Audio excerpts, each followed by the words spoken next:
Are you seriously considering running for governor? Oh yeah, absolutely, and I think it's going to happen. I don't belong to a political party, so I come to all of this from a very different place than your typical candidate. I'm an unconventional candidate who's taken a non-traditional path to this point. I don't belong to a political party, but when you look at the options for a candidate like me, the paths are difficult.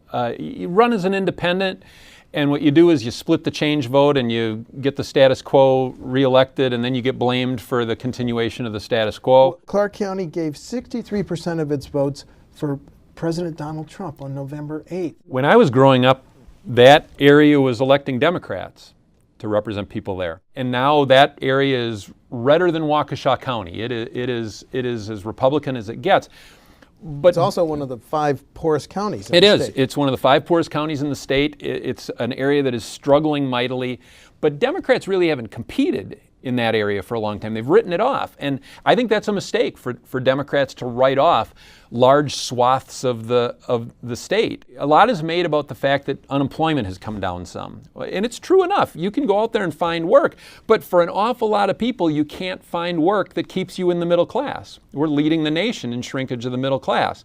We're dead last in new business startups. We're 49th in internet speed, and that is a huge issue in a place like Clark County. Yeah. They can't even get the internet or a mobile phone signal.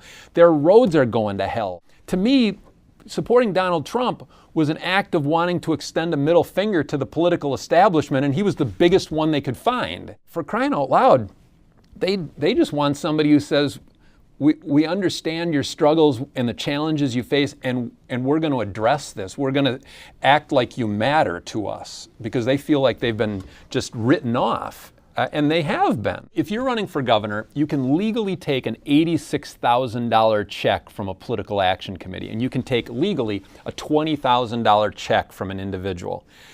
If I took contributions like that, every self-respecting journalist in the state would call me out as a hypocrite, because I've spent— And they'd be right. And they would be right, because I've spent decades saying that those kinds of massive donations are effectively legal bribes. This campaign would have to be people-powered and crowd-funded. It would have to be a lot of small donations from a lot of people.